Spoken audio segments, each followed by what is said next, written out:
Free fair and transparent election के लिए ये इकदामात बहुत ज़रूरी है। हमारा डेलीगेशन इलेक्शन कमीशन के सामने मिलना चाहता है ताकि जो चार्टर ऑफ डिमांड हमने पहले दिया है उसको हम फॉर्मली सबमिट कर ले। ये कि अगर पीटीआई को आपने लो करना है, जो हर सूरत में पार्टी है, बड़ी पार्टी है। बिस्मिल्लाहिर्रहमानिर्रहीम। आज इलेक्शन कमीशन के साथ पीटीआई के बिहाफ से मैंने और डॉक्टर बाबर रवान साहब ने एक मीटिंग कर ली। मीटिंग हमारी रिक्वेस्ट पे हुई थी। कल हमने दरख्वास्त दे दी थी इलेक्शन कमीशन को कि हमारा डेलीगेशन इलेक्शन कमीशन के सामने मिलना चाहता है ताकि जो चार्टर ऑफ डिमांड हमने पहले दिया है उसको हम फॉर्मली सबमिट कर ले। Election commission was kind enough. हमें आज मौका मिला था 9:30 से 10:15 बजे तक हमारी मुलाकात हुई, जिसमें चीफ इलेक्शन कमिश्नर साहब और सारे मेंबरान साहिबान थे। पीटीआई के बिहाफ से हमने एक charter of demand election commission को दिया है कि free fair and transparent election के लिए ये इकदामात बहुत ज़रूरी है। और उसकी असल वजह ये कि अगर पीटीआई को आपने लो करना है, जो हर सूरत में पार्टी है, बड़ी पार्टी है, उसके लिए लेवल प्लेइंग फील्ड और प्री इलेक्शन के लिए ये इकदामात बहुत ज़रूरी है। उस चार्टर ऑफ डिमांड पीटीआई के general secretary general Umar Ayub साहब के दस्तखतों से मैंने और बाबर रवान साहब ने फॉर्मली इलेक्शन कमीशन को सबमिट कर दिया था, जबकि हमने इनको इन राइटिंग भी पहले दिया था। उसके कुछ पॉइंट्स जिस पे हमारी तफसीली गुफ्तगू इलेक्शन कमीशन के साथ हुई, मैं उसका जिक्र करता हूँ। पहला, हम इलेक्शन कमीशन के सामने ये नुक्ता लेके आए हैं कि हमारे वर्कर, सपोर्टर, पार्टी एक्टिविस्ट को कहीं भी मीटिंग की इजाज़त नहीं दी जा रही। परमिशन की अप्लाई करते हैं तो या रिफ्यूज़ किया जाता है, डिले किया जाता है, और अगर परमिशन मिल भी जाए, इवन हाई कोर्ट की तरफ से भी इजाज़त हो, तो फिर भी हमें मीटिंग नहीं दी जा रही। और अगर मीटिंग का अरेंज कर देते, वो भी प्राइवेट घर में, तो हमारी कुर्सियां उठाई जा रही हैं, जिस तरह आप लोगों ने देखा है मानसहरा में हुआ है। हम इलेक्शन कमीशन के सामने ये भी लेके आए कि हमारे एक्टिविस्ट की लिस्टें बनाई जा रही है और उनको हरास किया जा रहा है। फोर्स डिसअपीयरेंस भी है। पीटीआई के फ्लैग्स और प्रिंटिंग मटेरियल की इजाज़त नहीं है, जहां जाते हैं वो रिफ्यूज़ कर देते हैं। उन लोगों को हरास किया जाता है जो इवन पीटीआई के फ्लैग्स प्रिंट करते हैं।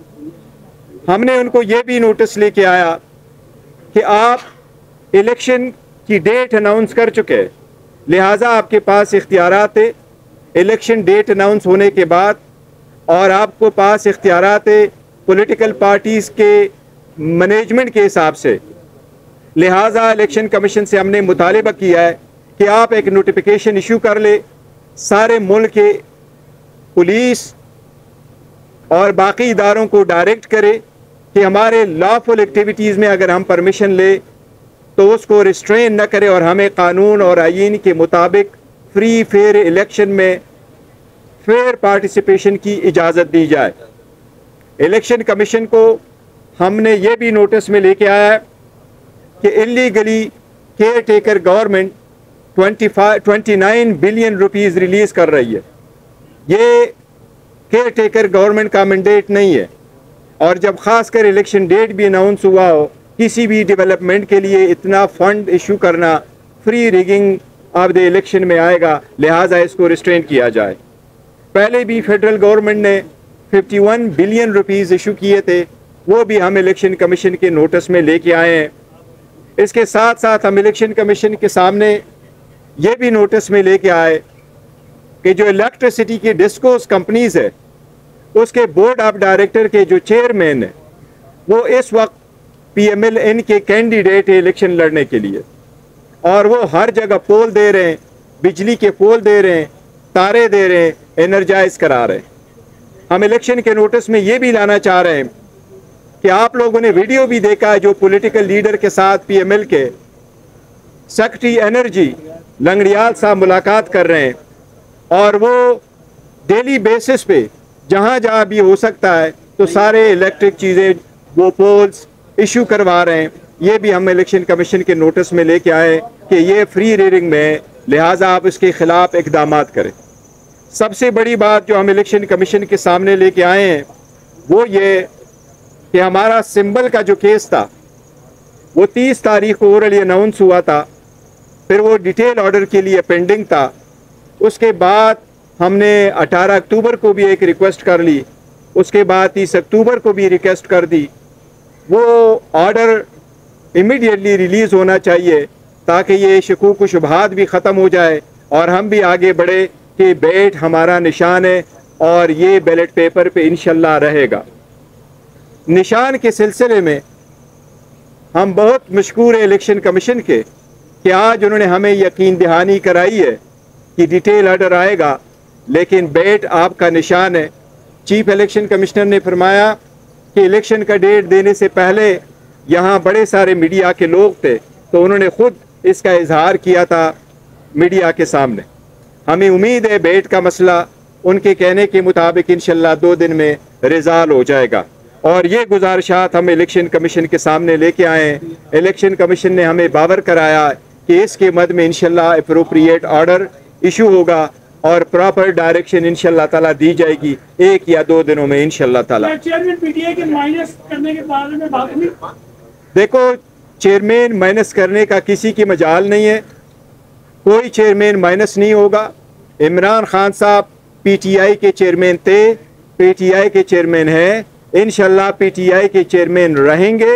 और वो चाहे जेल में है, जो हम कहते हैं कि नाकर्दे जुर्म में सज़ा के तौर पर, विक्टिमाइजेशन के तौर पर जेल में रखा गया है, चाहे वो जेल में है चाहे वो बाहर है, वही लीडर है और वही चेयरमैन इंशाल्लाह वही लीड करेंगे। ये बताइएगा कि चेयरमैन साहब जो हैं वो मौजूदा जो चीफ इलेक्शन कमिश्नर हैं और इन पर अदम एतमाद का इज़हार कर चुके हैं और काफ़ी ज़्यादा इनके हवाले से बोलते भी रहे हैं।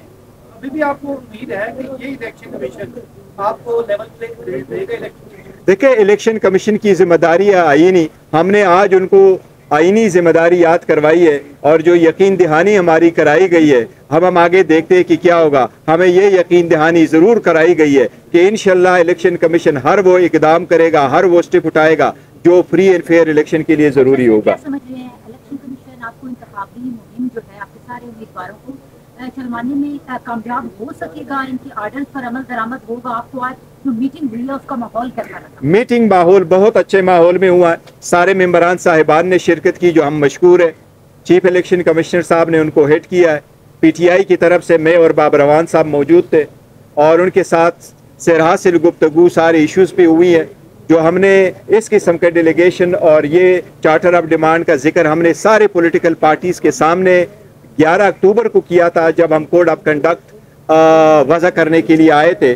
और उस वक्त चीफ इलेक्शन कमीशन ने यह फरमाया था कि अगर आपकी एप्लीकेशन आ जाए चार्टर ऑफ डिमांड के सिलसिले में और आपका डेलीगेशन अगर हमारे साथ मिलना चाहे तो हम आपको एकोमोडेट करेंगे। तो बड़े अच्छे माहौल में मीटिंग हुई है और यकीन दहानी कराई गई है। फ्यूचर में देखते हैं, इंशाल्लाह उम्मीद है इलेक्शन कमीशन ये इकदाम करेगी, लेकिन जितनी जल्द से जल्द करे तो बेहतर है। अच्छा, ये बताइएगा कि कितनी देर की मुलाकात थी और ये जो आम तासर पाया जा रहा है कि इलेक्शन कमीशन आपके साथ, ये कहा जाता है कि भाई आपकी पार्टी की तरफ से, आपको लगा कि इलेक्शन कमीशन की तरफ से कोई ऐसा अमल सामने नहीं? अब देखिए, आज की मीटिंग हमारी 45 मिनट्स रही है, सारे इश्यूज पे हमारी बात हुई है और हमें कोई ऐसा नहीं लगा कि इलेक्शन कमीशन ने कोई ऐसी हमें इग्नोर किया हो जिससे हमें ये तासुर मिले कि वो हमारे खिलाफ बायस है। किन किन मौज़ूआत की तरफ? ये मैंने जो जिक्र किया चार्टर ऑफ डिमांड पे हमने दिया है कि हमारे वर्कर, सपोर्टर और जो कैंडिडेट्स हैं उनको प्रोटेक्शन प्रोवाइड की जाए, हमें पार्टिसिपेशन की इजाज़त दी जाए, हमें इलीगली रिस्ट्रेन न किया जाए अपने हक एक्सरसाइज करने में। जब हम कानून के मुताबिक इजाज़त लेते हैं तो उसको अबॉर्ट न किया जाए, उसको ख़त्म न किया जाए, उसमें जो है मुदाखलत न की जाए। इलेक्शन कमीशन आपको कितना मजबूत इदारा नजर आता है कि जिसकी जानिब से एक इमरान खान की पेशी के लिए एक ऑर्डर जारी किया जाता है और उस पर अमल दरामद जो निगरान सेटअप को निकालता है? देखिए, इलेक्शन कमीशन आईनी इदारा है बहरहाल, और इलेक्शन कमीशन पे डिपेंड करता है कि चीफ इलेक्शन कमिश्नर साहब और उनके मेंबरान साहबान बैठे हो, ये उन पे डिपेंड करता है। मैं उनको ये बात तो ज़रूर उनके जहन में लाऊंगा आपकी वसातत से कि इंडिया में 2 मेंबर्स है और एक उनका कमिश्नर है, चीफ इलेक्शन कमिश्नर है। अगर वो 3 मेंबरान साहिबान अपने 1.3 बिलियन लोगों के लिए फ्री एंड फेयर इलेक्शन करा सकता है, तो बड़ी अफसोस की बात होगी कि अगर हम 25 करोड़ आवाम के लिए हमारे 5 मेंबरान साहिबान जो है ना फ्री एंड फेयर इलेक्शन ना करा सके। मुझे उम्मीद वैसे है आज की मीटिंग से कि हो जाएगा इंशाल्लाह। वैसे तो आईनी तौर पर निगरान सेटअप जो है वो इलेक्शन कमीशन के मतहत होते हैं। चीफ इलेक्शन कमिश्नर का वज़ीर-ए-आज़म हाउस में जाकर मुलाकात करना कैसे देखते हैं? देखिए, मैं तो ये इस बात पे बिलीव करता हूँ कि चीफ इलेक्शन कमिश्नर साहब को सदर से भी मिलना चाहिए था जब उन्होंने बुलाया था, लेकिन बहरहाल केयर टेकर सेटअप में अगर वज़ीर आज़म भी है तो वो भी केयर टेकर सेटअप के लिए तो हेड है। अगर वो इंतज़ामी उमूर के लिए मिलना चाहते हैं तो उस पर कोई ऑब्जेक्शन मैं नहीं है, पार्टी की तरफ से अभी कोई ऐसा मौक़िफ़ भी नहीं आया, तो एज ए तर्जुमान मैं कुछ ज़्यादा नहीं बोल सकता। बताइएगा कि ऑल पार्टीज कॉन्फ्रेंस बुलाई जाने की जो बातें चल रही है, अगर पीटीआई को दावतनामा दिया जाए तो पीटीआई जाएगी? देखिए, उस पर मेरी पार्टी मौक़िफ़ देगी इंशाअल्लाह ताला, अगर दावतनामा दिया, अदरवाइज डायलॉग तो होने चाहिए। Thank you ji, thank you. हो गया कुछ चीज़ रहती नहीं पार्टी के बाद। हाँ जी।